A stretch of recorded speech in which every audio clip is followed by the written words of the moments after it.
Marcos, bem-vindos ao meu canal e no podcast de hoje eu vou entrevistar o Rodrigo Freitas, que trabalha no Corpo de Bombeiros e vai passar algumas informações pra gente muito importante, principalmente para você que é jovem.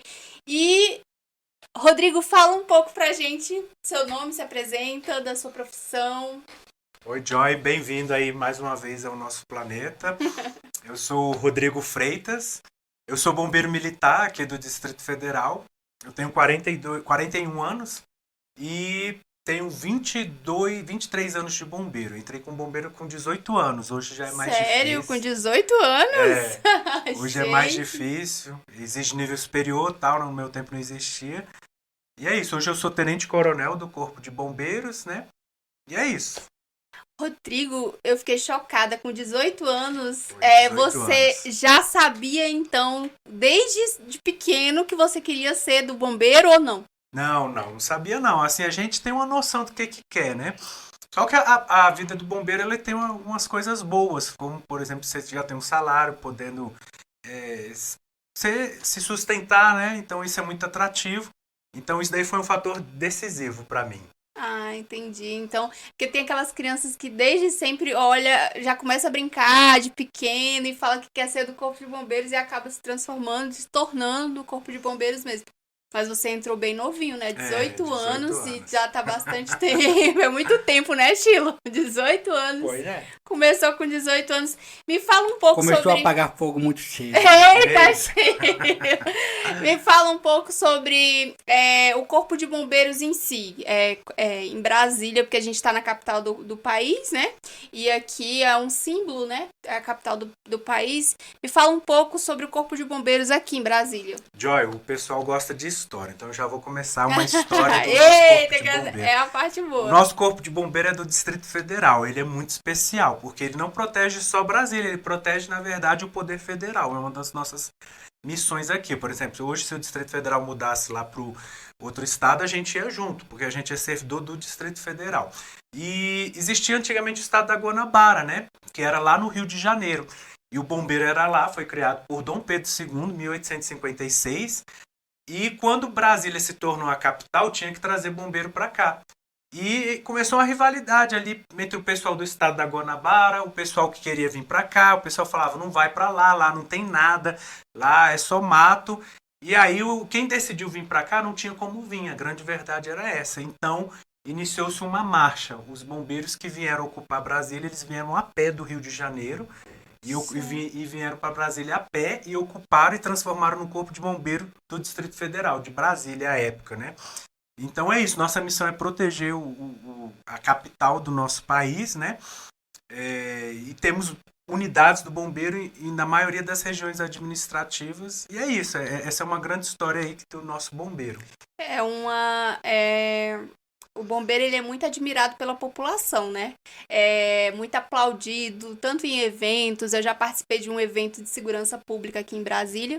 E quando o Corpo de Bombeiros entrou, tinha polícia, tinha várias vertentes da segurança pública.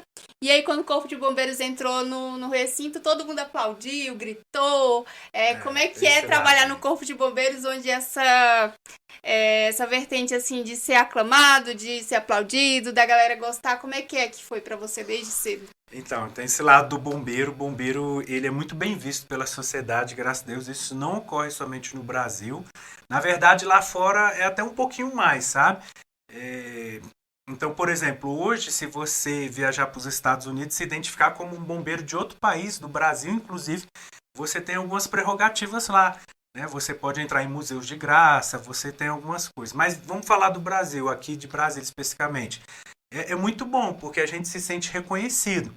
Mas, assim, esse reconhecimento tem um lado, né? Que é o altruísmo. É você. A gente fala, tem um lema no bombeiro que é com o sacrifício da própria vida.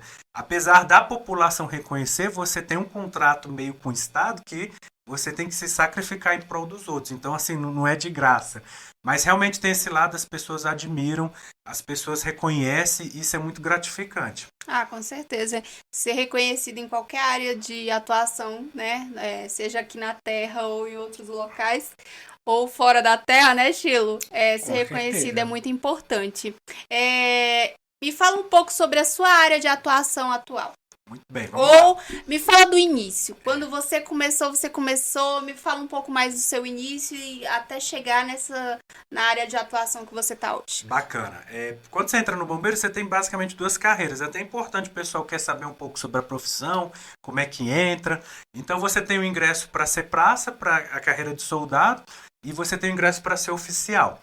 Então eu entrei pela carreira de oficial, aí no meu tempo era 3 anos, existe um rigor muito grande. São 3 anos em regime de internato, você fica de segunda a sexta e com as escalas no fim de semana. São 3 anos que você se dedica quase integralmente da sua vida, sem contato, sem muito contato com o mundo exterior, para a sua formação. Hoje são 2 anos. O bombeiro, ele trabalha com várias áreas. O pessoal vê muita parte de incêndio, mas a gente tem o incêndio, tem o atendimento pré-hospitalar, que é o primeiro socorros. Dentro do incêndio, a gente tem incêndio de estruturas, que são edificações, veículos, florestal, meios de transporte. Temos produtos perigosos, que é uma área muito chamativa, que é ali quando você tem algo cloro, vazamento de amônia, acidentes automobilísticos, salvamentos. Aí dentro do salvamento a gente tem o salvamento aéreo, salvamento terrestre, salvamento veicular, salvamento aquático. Então é uma área muito grande. Eu sou especialista em segurança contra incêndio, que é a parte de prevenção, que é a parte de estudar edificações e verificar se elas estão ok, sugerir modificações. Entendi. Bacana. E quando você iniciou a sua carreira, você iniciou como praça e aí foi subindo? Como é que foi? Então, a gente ou entra como soldado e vai galgando cabo, sargento, subtenente e podendo alcançar a carreira de oficial, ou você entra como cadete, que é cadete, aspirante, tenente, capitão, tenente-major, tenente-coronel. Aí você entrou como cadete? Entrei como cadete. Então você faz subindo. o curso de internato. Isso. Entendi. Desde os 18 anos, foi subindo, né? No estilo, hoje já tá como comandante, né? Não, nem comandante, tanto. Hoje já tá aqui. Como foi a sua primeira missão no bombeiro? Então, olha, eu vou ser bem franco, né? Isso é até importante para todo mundo aí, saber que às vezes as pessoas têm expectativas boas. A minha primeira missão no bombeiro foi horrível. Foi porque, o que aconteceu? Você sai ali cheio de gás, todo animado, né? Querendo ajudar a população. E você tem um treinamento muito forte, né? Mas quando você chega a primeira vez, você toma um susto. Então foi um acidente automobilístico. Era sábado à noite, eu estava ali na região da Fercal, no Balão do Torto. E uma senhora bateu o carro e infelizmente teve uma fratura exposta no braço ali. Então quando eu cheguei fratura exposta, o braço... Isso, fratura exposta é quando tem uma descontinuidade do osso e você vê o osso. Maria. E aí eu cheguei, fiz o trânsito, fui animado para lhe dar o suporte. Aí quando eu olhei para a fratura exposta, eu dei aquela travada, né? E falei internamente, nossa, né? Então você dá aquela travada. E é lógico, o paciente que está ali com você percebe. Rapaz, você que é treinado, deu uma travada, imagine eu, né? No estilo que sou de outro planeta, eu ia falar, meu Deus do céu. Mas eu entendi o que ele quis dizer, Sim. porque às vezes, tipo, você vai fazer pensando em uma coisa, chega lá, é mais do que aquilo. É a experiência, Isso. né? Na verdade, você faz o treinamento, mas nunca é como na vida real, né? Aí quando chega na vida real, ainda mais no início, né? Aí você dá aquele... Aí você fica pensando, é desse jeito mesmo? E ela sentiu que você deu uma... Sim, os pacientes percebem, né, as suas reações. Mas hoje já está bem mais no automático, você consegue ali pegar ocorrências mais severas, né, e tratar naturalmente, como um fluxo mental ali que já está na sua cabeça. Mas isso é importante porque às vezes as pessoas pensam assim, eu vou tentar algo, me estudei, me esforcei, me preparei. Aí na primeira vez que faz aquilo... não fica legal, então continua, porque é tudo treinamento, é tudo Não, mas vida. a pessoa não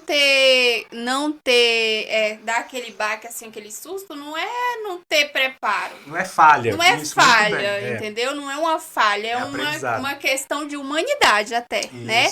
Porque se a pessoa trata com outro ser humano que tá ali sofrendo, com uma fratura exposta, sangrando e não sentir nada, aí é que tem que duvidar, né, não, Chilo? Aí tem que ir atrás pra ir procurar que tem algo errado, entendeu? Qual foi a ocorrência mais marcante? Olha, ocorrências marcantes. Todos nós sabemos que é com criança. Eu, graças a Deus, todas as ocorrências que eu peguei por criança não foram tão graves. Segunda ocorrência, depois a gente pode até desenvolver mais sobre isso. Suicídio. Infelizmente, suicídio marca muita gente. São pessoas novas, pessoas cheias de vida, com potencial de vida tremendo. E acidentes automobilísticos, né? Acidente automobilístico ali, o uso do álcool, infelizmente, pessoal, assim, parece caretice, mas machuca muito. E é um impacto muito grande. Então, acho que essas ocorrências principalmente motoqueiro, né? Isso. Esses dias, uma mãe me relatou que o filho sofreu um acidente de moto e faleceu. E ele bateu no poste, não, bateu na árvore e partiu em 2. Eu fiquei bem chocada isso, ela contando. Imagine uma mãe, né? Pra uma mãe saber que o filho... E nem tava... A moto tava... Ela falou que a moto tava 80, mas a 80 pra gente, a gente pode até achar que não é 80, é 60. Que não é tão rápido assim, mas pra quem tá de moto numa árvore... Depende da dinâmica do trauma que a gente fala. Porque assim, tá 80, mas ele caiu e continuou até parar, ou tá 80, bateu na parede parada ali, entendeu? Então 80 para uma freada brusca de batida de parede é um trauma muito grande. Agora, se o cara cair e saiu arrastando, o trauma é menor. Entendi. Agora, uma ocorrência que me marcou foi uma ocorrência no Eixão, nosso famoso Eixão. É uma ocorrência antiga, na época existia cheque. Hoje em dia, acho que muita gente sabe bem. Cheque era um dinheiro. Ah, né? Hoje não, em dia cheque, ninguém... o cheque mesmo? Cheque, talão de cheque. Entendi. E era uma... Geração Z. Isso. Entendi. E graças a Deus o cheque acabou. E aí o que ocorreu? Era um cidadão que ele tinha uma loja de óculos e tinha muito negócio de cheque sem fundo, né? Cheque voltar. E a mãe dele trabalhava lá e ele estava fora e falou: mãe, traz os cheques hoje que eu vou tentar entrar com esses cheques aí que estão sem fundos. Vou tentar reentrar. E ela pegou e ela sempre passava por debaixo do eixão na passarela. Naquele dia ela ficou com medo. Falou: não, poxa, eu cheio de cheque, posso ser furtado, e foi atravessar o eixão. E, infelizmente ela foi atropelada. E aí me marcou muito essa ocorrência porque o filho se culpou muito, né? E aí você começa com aquela situação: e se eu não tivesse pedido? E se eu não tivesse O filho apareceu lá na hora? Sim. Ave Maria. Sim, isso é comum, dependendo da dinâmica do acidente, as pessoas têm informação e vão para o local. E aí ele ficou se culpando naqueles cheios de si, então me marcou muito, sabe? Essa ocorrência pela tristeza. Inclusive até algo que eu falo é que esses ICs, na verdade, ele até atrapalha, ele não traz muita vantagem, né? Então, assim, vença isso, eu sei que é difícil, mas essa foi uma das que me marcou. Mas tem outras histórias engraçadas, eu queria contar uma aqui, vamos mudar o clima. Deixa eu te perguntar antes, já a gente entra nessa... vamos segurar um pouco as histórias boas. Hoje, no bombeiro, para você entrar no bombeiro é por concurso público. Isso. Né? Não tem mais sem ser por concurso. Como que funciona? O que precisa? A galera que tem interesse em se tornar um bombeiro, o que precisa fazer? Onde vai? Você consegue falar um pouquinho então sobre isso? Hoje o concurso público é uma prova, né, teórica, que todo mundo faz, todo mundo tem noção disso.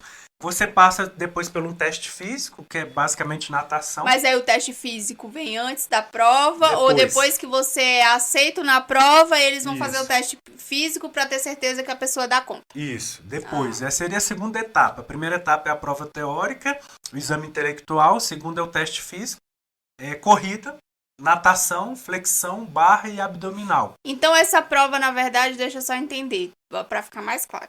A prova são 5 etapas praticamente, ou tipo assim, a pessoa passou na primeira, aí é chamada para fazer as outras etapas? Isso, tem outras etapas. Entendi. Então não é obrigatório todo mundo fazer todas as etapas. Não, você faz todas as etapas, então só que pessoas vão ficando pelo caminho, né? Entendi. Então, vamos supor, se hoje eu quisesse me tornar uma bombeira, eu faria a primeira prova e depois, passando na primeira prova, eu faria a segunda. Isso. Passando na segunda, vou pra terceira. Isso. Se eu não passar na terceira por qualquer problema de saúde, não consegui correr tantos metros, aí eu já sou eliminada. Isso. Entendi. É possível uma pessoa acima do peso passar em todas? Olha, Eita, Chilo. sim, eu vou ser bem franco. Quando a gente lida com ocorrência, a gente precisa de diversos biótipos. A gente precisa de pessoas magras, a gente precisa de pessoas baixas, a gente precisa de pessoas fortes, a gente precisa de pessoas grandes. Eu fui para uma ocorrência, por exemplo, que eu nunca esqueço. Eu tinha um colega que era muito grande, o carro capotou ali na Avenida das Nações, ficou de lado e a gente teve que cortar o carro. E aí um colega agachou e serviu de escada durante toda a ocorrência. Esse colega era muito forte. Então você precisa de todos esses perfis. É lógico, ele tem que passar no TAF, mas consegue sim. Se ele tiver um treinamento, consegue passar no teste físico sim. E aí tem o teste físico, aí tem o exame de saúde, que você verifica a sua saúde, verifica se você tem alguma condição incapacitante. Tem uma etapa de investigação social, aqueles com crimes mais graves aí acabam ficando pelo caminho, né? E por último, é isso, né? Acho que Então, quem cometeu crime grave e já cumpriu pena não consegue fazer? Isso, alguns crimes aí não mesmo pode. Depois de ter cumprido a pena? Mesmo depois. Aí tem até alguns questionamentos jurídicos, mas via de regra mesmo depois. Entendi. Mas assim, são crimes muito graves, são homicídios, são assim... Você já chegou a... a maioria da população não, fiquem tranquilos, façam um concurso. Mas já aconteceu, é meio irônico a pessoa que matou alguém querer salvar. Às vezes a pessoa quer dizer, Chilo, não vamos julgar. Às vezes a pessoa tá lá, se arrependeu de ter matado a pessoa e quer compensar. Existe até anime sobre isso. Existe até anime sobre isso, entendeu? A pessoa quer compensar os erros do passado. Existe essa... Mas isso aí não é só no corpo de bombeiro. Acho que é em concursos públicos. Todos os concursos de segurança. Porque aquela Elisa Matsunaga tentou fazer a prova do concurso público, estudou, passou na prova e não pôde ser chamada porque ela já tinha cumprido pena por assassinato, né? Nós temos um caso famoso aqui em Brasília, que é o caso, infelizmente, do índio Galdino. Não sei se todo mundo lembra, né? Aquele índio que foi incendiado numa parada de ônibus. E um dos condenados passou no concurso da Polícia Civil e não passou na investigação social, né? Ficou retido ali. Ele entrou na justiça, se eu não me engano, chegou até a ganhar uma liminar, mas depois caiu e não foi. E não virou policial, né? Também acho que essas pessoas assim que fazem essas maldades, porque isso aí não foi nem uma questão de... Isso aí foi mais uma questão de psicopatia, de maldade mesmo, do que uma questão de vou lá assaltar porque eu tô precisando do dinheiro pra comprar o leite dos meus filhos. Não, vou matar um mendigo na rua, vou matar um índio na rua. Isso aí é meio complicado mesmo aceitar, viu? Mudando um pouquinho do foco, bombeiro militar tem uma rivalidade com o bombeiro civil? Não tem não. Os bombeiros civis, eles são uma etapa, inclusive, da parte de combate a incêndio, salvamento, né, atendimento pré-hospitalar. Eles são o braço interno ali, então eles conseguem ter essa capilaridade dentro das edificações, então não tem isso não. E é o mesmo esquema para se ingressar no bombeiro civil também? Não, é diferente. Aí o bombeiro civil, via de regra, ele é CLT, né? Ele é admitido pelas empresas proprietárias ali de shoppings, condomínios. É como se fosse um vigilante para o policial, por exemplo. Isso, perfeito. É uma boa similaridade, isso mesmo. Então eles são contratados ali pelo shopping e tem a capilaridade de atendimento ali dentro. Desafios e dificuldades da profissão. Me fala aí algumas histórias que você tenha, tanto histórias divertidas, engraçadas, icônicas, como histórias mais, né, que marcou e que o grau de dificuldade foi o maior para você no período da sua carreira, né? Tem algumas dessas histórias? Olha, eu vou tentar trazer histórias mais cômicas aqui para não trazer tantas coisas ruins, né? A gente experimenta muitas coisas ruins, mas iniciando pelo lado ruim, a gente vivencia muito a morte, né? É até meio contraditório falar isso, mas a grande realidade é essa. A gente vê muito a morte, então lidar com a morte sempre é difícil, principalmente mortes violentas. Mortes de criança, tá bom? Suicídio. Agora, histórias boas, ajudar as pessoas, né? Fazer a diferença. Ali por às vezes uma pequena ação você conseguir um grande impacto, né? Histórias engraçadas, tem várias histórias. Poxa, assim, vou contar uma então, vou antecipar uma aqui. Por exemplo, uma coisa que a gente tem dificuldade, eu até quero fazer conscientização aqui, é isolamento de uma cena de acidente, né? Uma das etapas principais é isolar, não deixar ninguém entrar, porque a ocorrência está acontecendo. E aí a gente isola com fita, né? E o que ocorre? Uma vez entrou um bêbado na cena do isolamento, né? Meu Deus do céu, Gil. E a gente passa uma fita, né?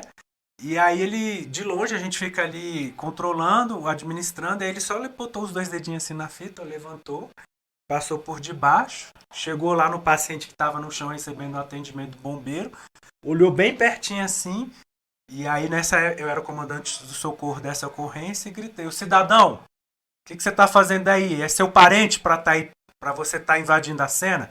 Aí ele falou assim para mim, como é que eu vou saber se não olhar de pertinho? Então, Meu Deus do céu, a gente vivencia isso. E assim. Errado ele não tá. Eu não queria te falar nada. E eu vou ser bem franco. Eu não queria falar, mas esse aí tirou geral. Eu acho que.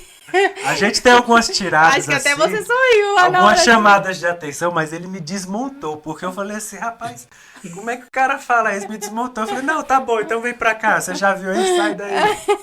Como é que eu vou saber se eu não olhar de pertinho? De pertinho. Ele devia estar muito doido. Você já pegou alguma ocorrência que o acidentado é cheio das piadinhas? Ah, já. Olha, eu peguei uma amputação de braço. Ave Maria. Em Sobradinho, o cidadão estava extremamente alcoolizado e ele tombou com o carro indo ali para a Planaltina e ele estava com o braço para fora e infelizmente o braço ali foi severamente lesionado e chegou a amputar e ele chegou cantando no hospital de base. Eu nunca esqueço porque ele vinha na maca cantando, contando piada. E aí a gente ouve histórias de amputação. Ele tava. Ai, vocês tinham dado alguma coisa pra ele? Não, ou ele só era o nível Tava do bêbado. álcool? Não, só no nível Só a cachaça alcoolizado. mesmo. Só. Rapaz. E aí o que aconteceu? Ele cantava e o pessoal fala que quando você tem amputação você ainda sente o membro, né? E ele falava assim na sala vermelha lá do hospital de base. Ele falava, doutor, meu braço tá coçando, coça aí, eu não tô conseguindo coçar. E ele mexia assim, doutor, coça aqui, e cantava. E assim, eu via como o álcool, antigamente o álcool era usado, né, para sedar os pacientes, né, anestesiar, né.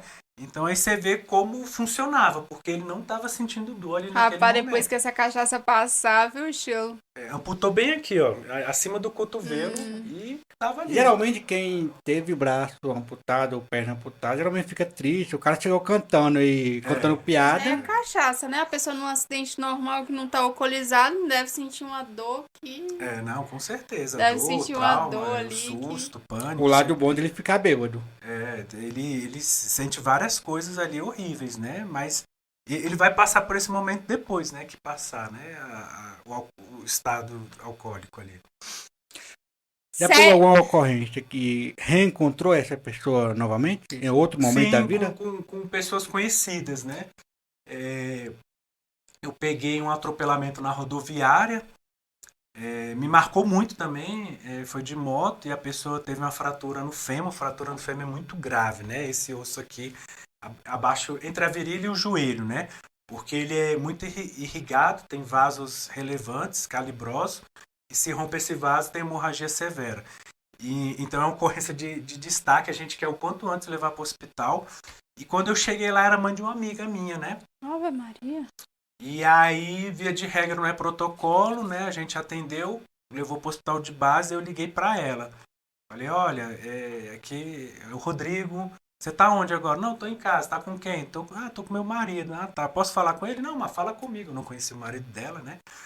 E eu falei, olha, sua mãe, eu sou bombeiro, você lembra? Sua mãe sofreu um acidente, eu atendi ela tá aqui, ela começou a chorar. E aí o marido dela pegou o celular, começou a reclamar comigo, falou, o que você quer, meu irmão, é golpe? Eu falei, não, calma, você vai ter que me escutar, porque naquele tempo já tinha golpe. Porque ela começou a chorar. Isso, porque ela pegou o celular e começou a chorar, eu falei, vem pro base, vem calma, sua mãe, a mãe dela, sua sogra acidentou, mas assim, tá estável, vem pra cá tranquilo, na velocidade da via, vocês dão um suporte pra ela aqui. Isso aí da velocidade da via não funciona não, viu? Depois eu te falo por quê. Não, mas assim, ela tava estável e não tem por que você ir mais rápido, sabe? E aí, direto, ela foi para Portugal. E aí, direto, ela manda mensagem no Facebook. Poxa, Mas ela muito ficou obrigado. bem? Ficou Tava bem. estável, ficou bem, né? Ficou Porque bem. a minha mãe humana da terra aqui sofreu caiu ali em frente ao pátio, Brasil, e tava tendo uma ocorrência com outra pessoa que tinha se acidentado e tava de ambulância. Aí ela caiu ali, aí o rapaz da ambulância falou: "Não, a gente leva você pra fazer um curativo no hospital de base". Aí ela me liga e fala assim: "Minha filha, eu caí aqui na frente do Pátio Brasil, estão me levando de ambulância". Estão me levando de ambulância lá pro hospital de base. Tô dando volta de ambulância. Mas não se preocupa, não. Pra quê? Rapaz, eu saí passando todos os sinal, viu? O estilo ali, ó, da TW3 ali. Passou voado.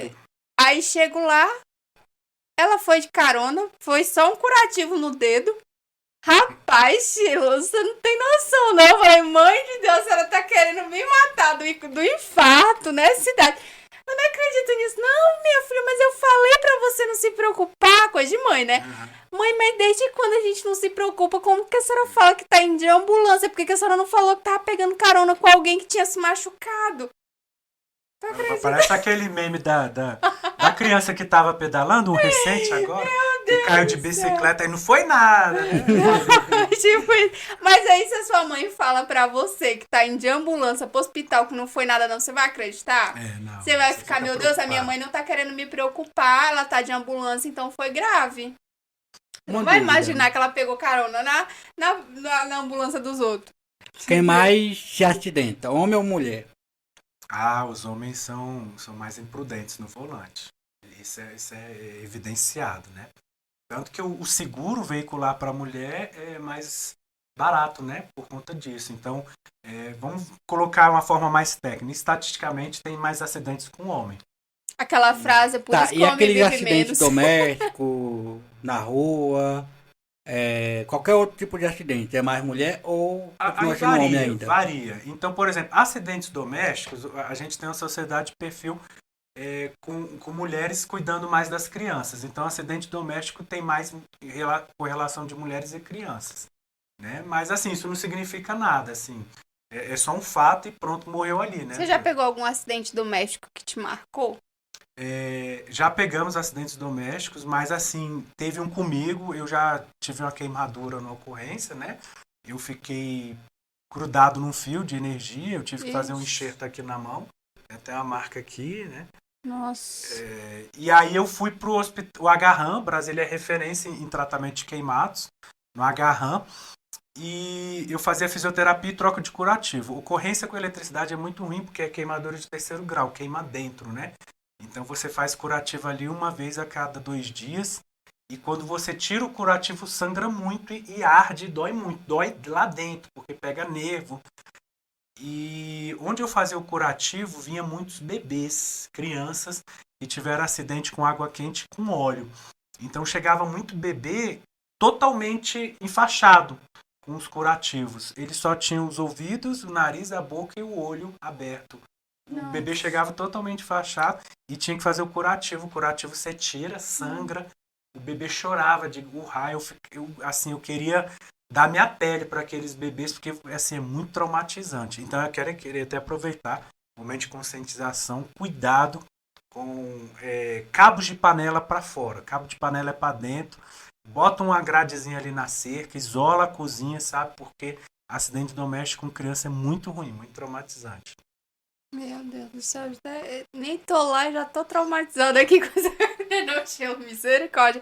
Criança, cara, a pessoa não pode dar um piscar o olho, entendeu? Que já acontece alguma coisa. Então é muito complicado essa questão de criança mesmo. Eu vejo muito vídeo na internet, criança em janela pendurado, Criança é artista. criança se pendurando nas coisas. Teve até aquele bebezinho que morreu recentemente, caiu de cima da máquina de lavar. Não sei se você viu nas redes. Caiu de cima da máquina de lavar, tava na casa com a avó não viu, e aí caiu de cima da máquina de lavar pra trás e morreu, faleceu. Agora, algo menos traumatizante com criança, é muito comum pegar, né, com a mão e o bombeiro vai atender com a mão enfiada em alguma coisa que prendeu, cabeça na cerca, né? Meu Cabeça em ferro, isso é muito comum. Cabeça em panela de pressão, criança bota a panela de pressão Meu e Deus chama o do bombeiro. E a céu. gente tá aí pra atender tudo mesmo. Na O nossa bombeiro época, a atende gente culpava o menino maluquinho, né? tudo. É, agora não, Meu não, eu tem não como sei se mais. tem Meu mais como Deus, culpar. gente, é É. complicado, né? Mas Criança. se entra fácil, não deveria sair fácil? Pois é. Mas não funciona não. Essa aí Será não que é por conta funciona da não. orelha? Não Nem funciona, é o passando jeito de entrar. um sabãozinho, porque se fosse comigo eu ia passar um gel, um sabão, alguma coisa. Olha, tem um vídeo famoso aí, você consegue achar no YouTube, que é uma criança que prendeu a cabeça na cerca. E aí o bombeiro chega e fica aquela agonia ali. Ah, ele já tá aí muito tempo, aí tá o pai, tá a mãe. Aí o bombeiro chega e fala assim pra criança. E tá tentando tirar e não consegue. Falou, como você colocou sua cabeça aí? Aí a criança fala, eu girei aqui, entrei, aí tira a cabeça, foi assim. E fala com a cabeça do lado de fora já. Ah, tá bom, obrigado. É porque criança pequenininha geralmente tem a cabeça maior que o corpo. Isso é verdade. A Aí cabeça... entra com o corpo e a cabeça fica presa. Ah, tô Exatamente. preso. Aí você tenta tirar. Ah, como é que ele vai fazer? Aí a criança do nada vira o corpo, passa o corpo de volta e sai. Tem isso também. Eles entram com o corpo e a cabeça fica presa. Aí na hora de falar, que ficou com a cabeça presa, ele falou, não, eu botei a cabeça, não o corpo. Uhum. Aí no desespero você não pensa que foi o corpo. Rodrigo, eu queria que você falasse um pouco mais. Eu sei que você trabalha com prevenção, né? Sobre essa questão, inclusive para os jovens que estão nos assistindo, sobre a questão do suicídio. Né? Que hoje em dia o mal, uma das doenças que mais afeta o século XXI é a depressão. E aí eu queria que você falasse um pouco mais para a gente sobre esse assunto. As ocorrências que marcam muito é suicídio, porque a gente chega num local e vê que são pessoas aparentemente plenas, né? Aparentemente, visualmente. A gente nunca sabe o que cada um enfrenta no dia a dia. E a gente vê que pessoas jovens, às vezes pessoas com muito dinheiro, pessoas realizadas, então nos chama a atenção e nos marca. Então eu quero falar um pouco dessa parte do suicídio. Por quê? Porque todos nós enfrentamos e vamos enfrentar desafios na vida. Sejam desafios por conta de dinheiro, sejam desafios emocionais, sejam desafios de alguém perseguindo a gente, tem vários tipos, né? Sobrecarga de trabalho. E isso é importante dizer que você não está nessa sozinho. Você sempre vai ter um ponto de apoio. E a pior situação que tem é você tentar dar um fim à vida, porque não vai resolver, sempre tem solução. As pessoas mais velhas, elas podem falar isso. Eu já passei tanta coisa na vida e sempre tem solução. Mas o que eu quero tratar é que o Estado ele oferece algumas opções, né? E também colegas do seu lado são bons amigos, são bons ouvidos para você ouvir. Então, em primeiro lugar, eu quero dizer aqui que existe o CVV, o Centro de Valorização à Vida, 182, se não me engano o número. Você pode sempre contar para ligar. 193, que é o telefone do Corpo de Bombeiros, que se você estiver ali passando um momento, você pode ligar e se expressar para o bombeiro, pode ali solicitar uma viatura. O SAMU também tem esse mesmo serviço via 192, tá bom? 24 horas, ligação gratuita de domingo a domingo. Por mais que não seja uma situação de emergência na sua cabeça, você pode ligar que a gente vai mandar uma viatura e vai te dar o suporte devido, tá bom?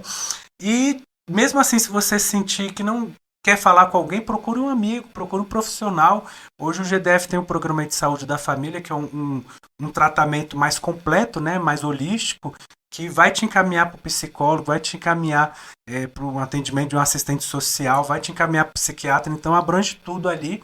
Então eu deixo esse recado porque é uma ocorrência que nos marca e 100% das vezes tem solução, tem tratamento, tá bom? Como identificar uma pessoa que pode ser um suicida? Olha, isso é difícil, né? A gente tem alguns vídeos aí na internet que mostra pessoas um dia antes de cometer suicídio, infelizmente, alegres, sorrindo, cantando. Mas assim, uma característica marcante é o isolamento, né? A mudança de humor de forma crônica, né? A pessoa não é uma mudança temporária, é uma mudança crônica. A pessoa se isolar, a pessoa modificar, a pessoa ter uma tendência mais reservada. Então, isso são comportamentos que chamam a atenção dos colegas, que ele deve dar atenção deve tentar buscar a pessoa. A gente fala muito de busca ativa, né? De ir até a pessoa que você às vezes identifica que está com esse tipo de sinal, né? E ali orientar a pessoa, buscar tratamento ou conduzi-la, levá-la, né? Não, vamos junto, eu vou com você, tô aqui, sou seu suporte. Depressão é um dos fatores de um suicídio também? Sim, sim, com certeza, Acho que né? é o maior fator, Chico. É, A com certeza. A depressão é algo aí que é às vezes maquiada, às vezes ali você não percebe, mas é um dos fatores, né? Do suicídio, mas tem tratamento. O lado que eu quero trazer hoje é tem tratamento, tem solução. Você pode reverter isso. Tem vários depoimentos aí na internet de pessoas que venceram a depressão e divulgam isso. Um dos casos que mais choca a população hoje no Brasil, de pessoa que praticamente tem tudo e tem depressão, teve que se internar, foi o caso do Whindersson Nunes, né? Ele procurou Ele tratamento. procurou né? tratamento, se internou na clínica, ficou, inclusive, Internação voluntária. ele tá fazendo um show agora pelo Brasil, vai fazer pela Europa também, mas tá fazendo show pelo Brasil, vai ter até em Brasília, acho que mês que vem, o show dele. E ele nesse show fala um pouco sobre a época que ele ficou internado, porque muita gente pergunta, tem pessoas que têm aquela curiosidade de saber como é ficar internado de uma clínica psiquiatra. Então as pessoas imaginam assim, uai, uma pessoa dessa que tem tudo, tem dinheiro, tem fama, tem a mulher que quiser, tem cachorro, tem o papagaio, tem a comida que quiser comer, tem depressão por quê? Então as pessoas julgam muito essa questão, né? A pessoa ter tudo e tem depressão. Mas depressão, como é uma doença, tem que ser tratada mesmo, Sim. tem que ser levada a sério. E ela mata. Mata. E eu gosto de comparar assim, que o músculo, vamos pensar que o músculo desculpa, a mente é um músculo, né? O cérebro é um músculo. Então, quando você se acidenta jogando bola, né? Você toma ali uma pancada, ele fica roxo, ele dói, ele incha, ele inflama, né? E naturalmente na vida a gente vai tomar algumas pancadas, né? Não físicas. Mas dificuldade de dinheiro, a morte familiar, às vezes um relacionamento que não deu certo. Então o cérebro, a mente toma aquela pancada e vai inflamar, vai inchar, vai ter uma reação.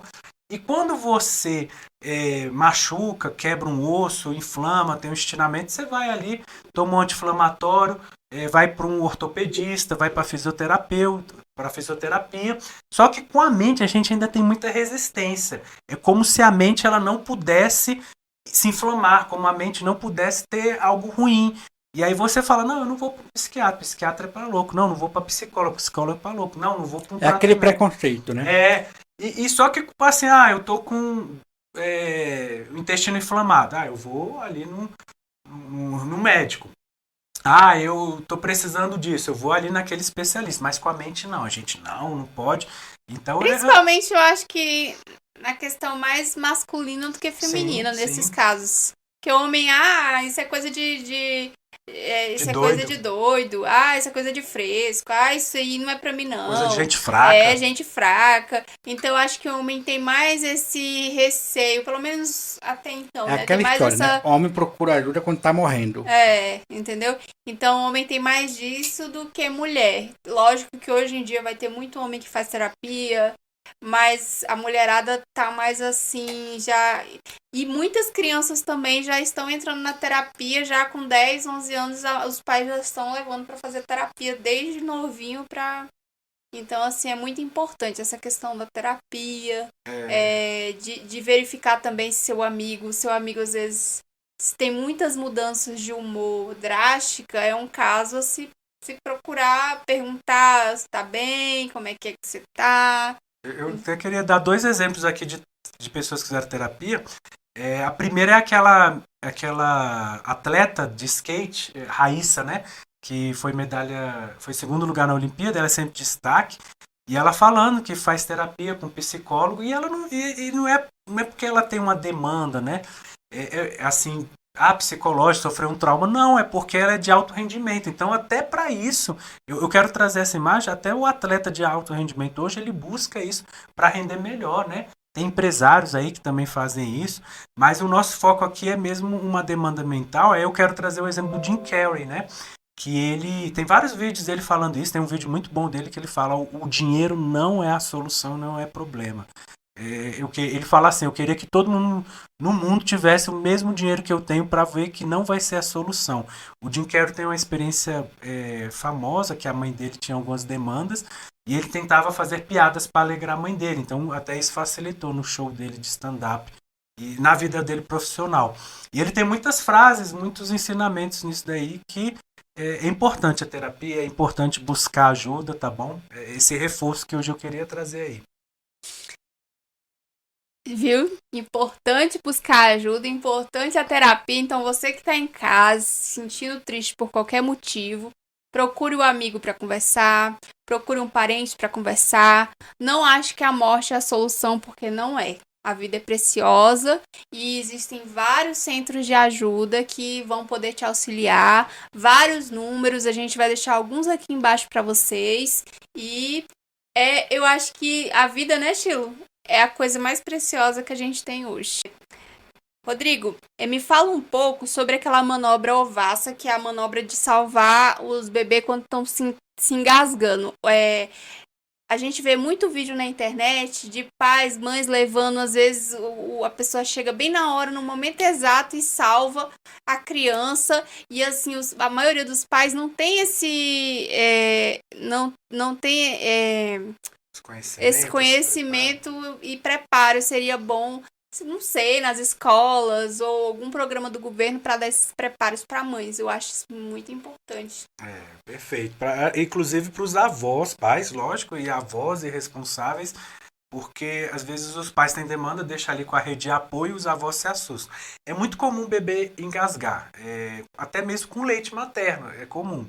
Eu tenho uma filha, ela já se engasgou com leite materno lá dentro do HMIB numa consulta, e na mesma hora eu peguei ela e fiz a manobra. Então, assim, resumidamente é bem simples, né? A gente chama isso de ovácea, obstrução de vias aéreas por corpos estranhos. E aí tem as manobras de desengasgo, né? Tem para adulto, tem para criança, tem para bebê. A gente gosta de classificar o bebê como lactente, que é aquele que ainda está no leite materno. Então, mas resumidamente eu vou usar o Caco aqui. Vocês me permitem, coitado do Caco. Pode usar o Caco, vai, Caco. Eu peguei ele de propósito aqui. Hoje o Caco tá calminho, tá quieto, ninguém bagunçou ele. Caco. Então, basicamente, a criança está com engasgo, ela vai provavelmente não se comunicar, vai ter o lábio roxo, né? E às vezes o rosto roxo, mas principalmente o sinal marcante é o lábio. Pipoca, infelizmente, também é muito comum. Recomendo não dar pipoca para criança. Nem para adulto, viu? Criança a partir de quantos anos?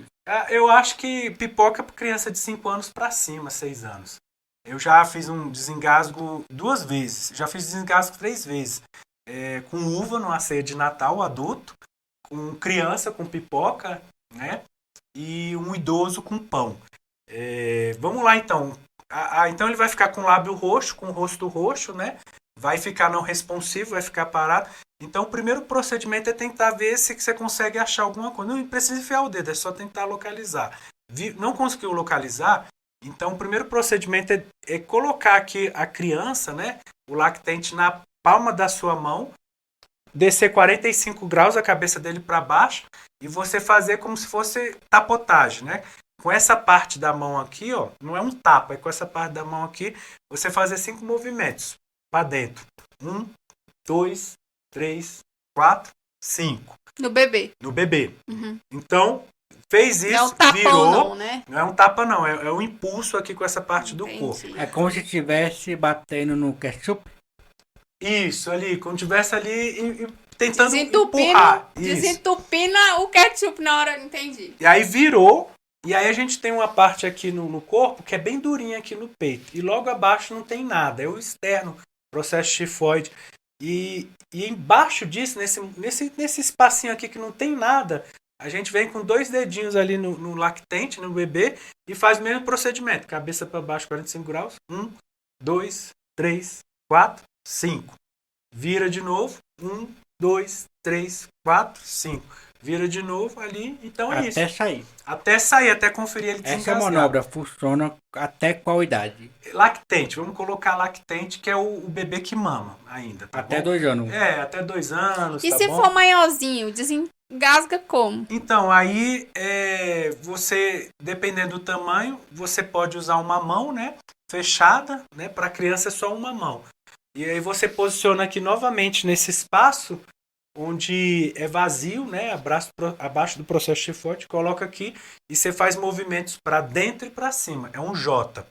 Então vou desenhar um J aqui, um J. Então você vai pegar aqui, vou pegar no K, que você faz um J para dentro e para cima até ele desengasgar, tá bom? Isso no maiorzinho, não bate Isso, nas na costas, criança. não.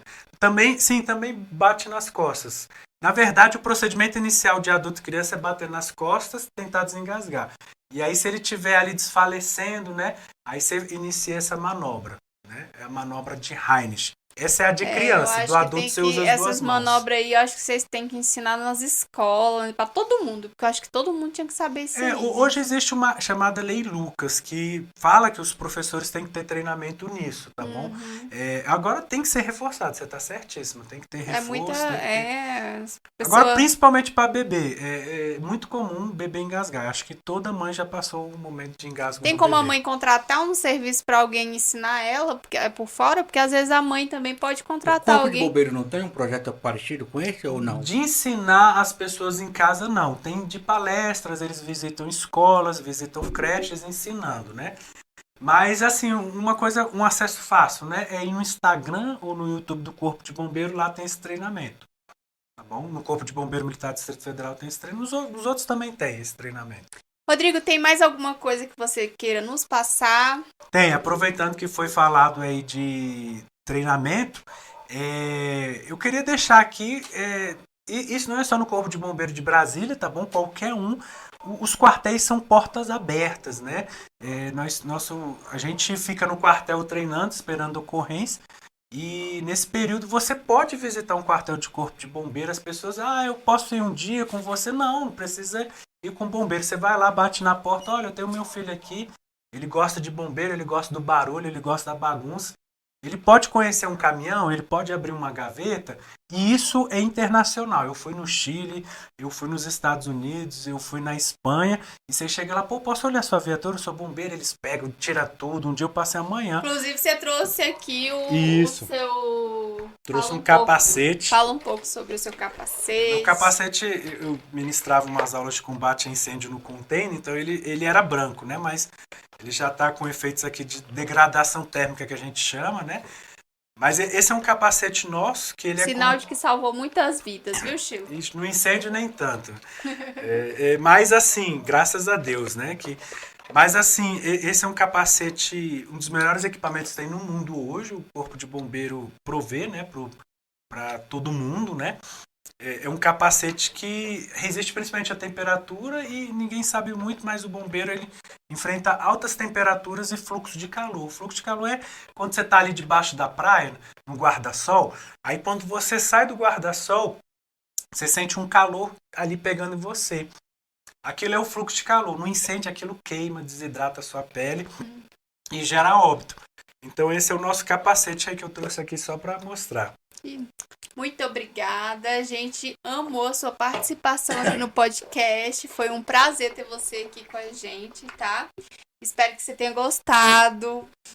E você tem muito mais a oferecer e muito mais assunto. Eu acho que a gama de assunto é muito grande, né, Chilo? Sim, quem sabe... Eu acho que vão precisar de mais dois ou três episódios aí. Quem sabe uma parte 2 futuramente. Espero que você tenha gostado. E é isso. Foi um prazer, viu? Pessoal, obrigado pela presença, obrigado pela consideração em chamar. É muito bom falar de segurança, de mentalidade prevencionista e falar do serviço de bombeiro, que é um serviço que ajuda muito. Parabéns aí pela sua visita, na verdade, aqui. Parabéns pelo tema, tá bom? E muito obrigado pelo convite. Obrigada a você. Gente, não esqueçam de se inscrever no canal. Não esqueçam, o nosso Pix de doação tá aqui na lateral. Quem quiser fazer qualquer doação pro nosso projeto continuar, tá aqui. Não esqueçam de seguir a gente nas redes sociais. E até a próxima. Beijo da Joy. Tilo desligando.